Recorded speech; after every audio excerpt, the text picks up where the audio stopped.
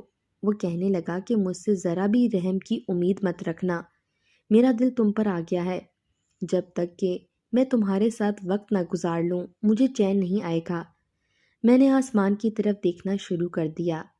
میں نے کہا اے اللہ، تیرے علاوہ میرا اور کوئی مددگار نہیں، تجھے اپنے اس پاک کلام کا واسطہ ہے جو حق اور سچ ہے، جس کا ہر لفظ لکھا ہوا حق اور سچ ہے، میری عزت کی حفاظت فرما۔ میری زبان پر بس یہی ایک ورد تھا، میں بلک بلک کر رو رو کر یہی الفاظ دہرا رہی تھی۔ میرے آنسو بہہ کر میرے گلے سے بھی نیچے پہنچ گئے تھے، لیکن وہ شخص آنکھوں میں ہوس لیے ہوئے اور اپنے دل میں اپنے گھٹیا جذبات لیے ہوئے میری طرف بڑھنے لگا۔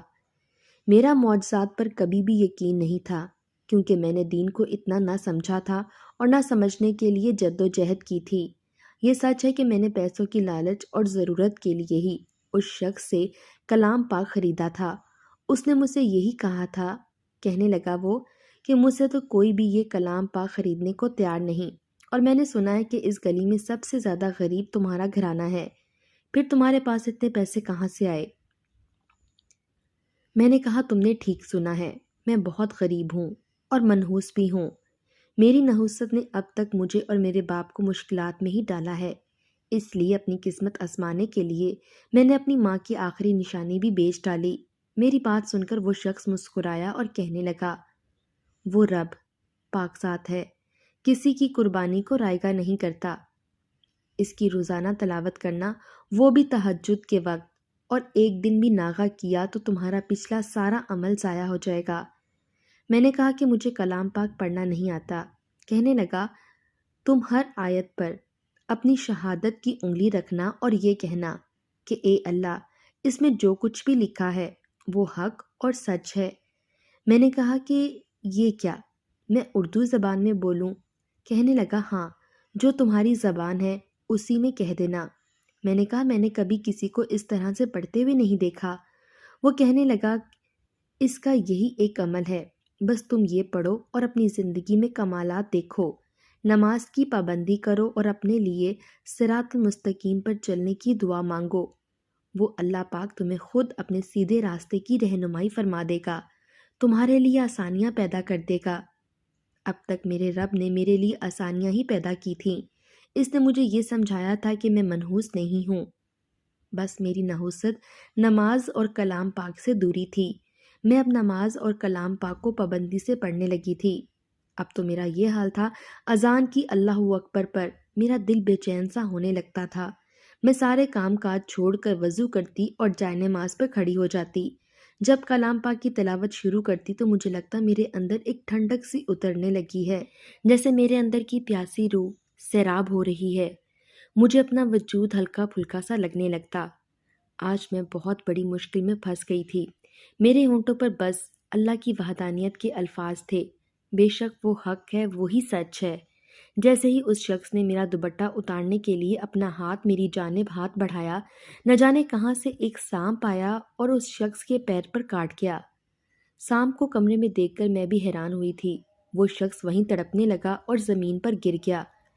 مجھے یہ بھی ڈر لاحق تھا کہ کہیں وہ سانپ مجھے بھی نہ کاٹ لے، لیکن وہ سانپ کھڑکی کی جانب بڑھ گیا اور باہر نکل گیا۔ میں بہت بدحواسی سے یہ سب دیکھ رہی تھی۔ میں جلدی سے اس کمرے سے باہر نکل گئی۔ میں بھاگتی ہوئی اپنے گھر پہنچی تھی۔ میں نے وضو کیا اور شکرانے کے نوافل بھی ادا کیے۔ اب میں سمجھ گئی تھی کہ قرآن پاک عربی زبان میں ضرور ہے، لیکن اسے سمجھنا اور حق اور سچ ماننے کے لیے ہم کسی بھی زبان میں اس کا اعتراف کر سکتے ہیں۔ میں نے اپنی آنکھوں سے معجزہ ہوتے دیکھا تھا۔ میرے رب نے میری پکار کو اسی وقت سنا اور میرے لیے ایک مددگار بھیج دیا۔ میں نے اس کے بعد کلام پاک کی تلاوت لازم پکڑ لی۔ بہت جلد میرا بہت اچھی جگہ رشتہ ہو گیا۔ آج میں ایک خوشحال زندگی جی رہی ہوں۔